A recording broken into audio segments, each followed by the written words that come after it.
Okay, everybody, so you can see the garden is a series of mounds. This was once very flat, and now it's got mounds in all the planting beds, and it has a nice meandering path that's made of decomposed granite. And then we have the cattle troughs, and they're filled with wonderful commodity crops, we call them, plants that grow food that you buy in the grocery stores, plus some other kinds of plants that you won't find in grocery stores that also are food plants. And then we also have something here. We made a fence out of discarded pallets, and we made little planting pockets in them. And there's a little irrigation line there. So you can see we're going to have lettuce. There's a little coyote mint, that's a native plant. And we've got some marigolds to keep away the aphids. So you can see how nicely everything is doing. This is a new garden. It's just planted here in the last couple of months. And it is all irrigated with drip irrigation. And what we're trying to do here, it also has about 6 different species of edible trees. So those of you who don't know, that's an avocado. And the most plants here, in terms of filling in these hillsides, are native plants to Santa Clara County, where we live and where this garden is located. And this is a Santa Clara County native grassland. So the native grassland plant community has been growing here for literally millions of years, or at least thousands of years, at least since the last ice age. So there's a native flower that's called goldfields. So we seeded some flowers, and some of them are already coming up. And then on these mounds we have food plants. And these food plants are perennial foods.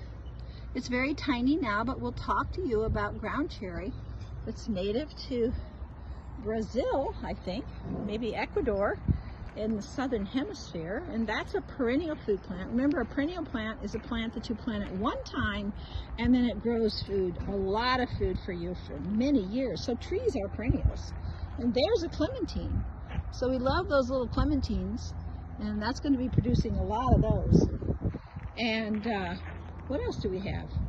We have a jujube tree. Anybody know what that tree is? We'll have to talk about that another time. And so every one of these plants is here for a purpose. It wasn't just selected because of how it looks, but it's here because it does more than one thing. So it contributes to the local ecosystem, which is what we need to do to survive on the planet, because we're actually destroying nature faster than we can put it back. So we need to teach our young children how to actually preserve nature and then create a food system that protects nature, doesn't destroy it. And we're going to be eating a lot more food plants, a lot more. So this garden here and the expansion that we're doing on another part of the property is going to be growing about 200 different food plants. Many of them you may have never eaten before, but they may be native to California or to other Mediterranean areas in the world. We live in a Mediterranean climate, so it's important for us to plant plants that are consistent with our climate, and then we're going to have much more success.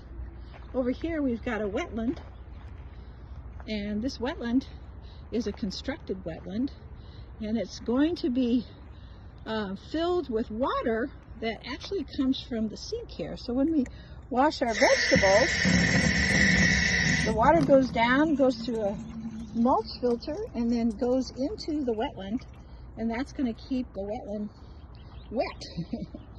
And we're going to be using gray water, or water that's been used once but then not thrown away or not put into the sewer system, but it's going to be directed to grow plants and to provide habitat and food for us and for the animals. So everything in this garden is doing double duty. So this is an ecological garden, which means it's restoring your local ecology, and it's also a food garden. And they're right next to each other, they're mixed together, because we're going to copy nature to actually figure out how to grow a lot more food than we do currently in the agro-petrochemical food system. And we're going to be growing this food using nature's intelligence and nature's wisdom to save nature, to engage young children, and to create a new food system that's going to feed a lot more people just coming from their local community.